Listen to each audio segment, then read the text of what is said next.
O'zbekistondagi top dasturlash tillari qaysilar?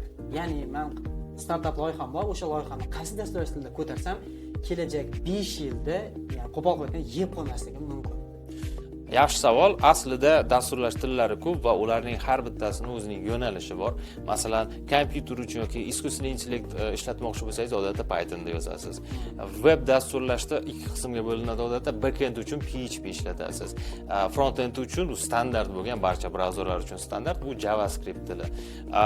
Siz undan tashqari mobil dastur yaratmoqchi bo'lsangiz agar Java yoki Kotlin akalasi qarindosh tilida, Android uchun Swift tilida esa iOS uchun yozishingiz mumkin. Yoki undan tashqari Dart tilida, bu Google kompaniyasiniki Flutter frameworki bor.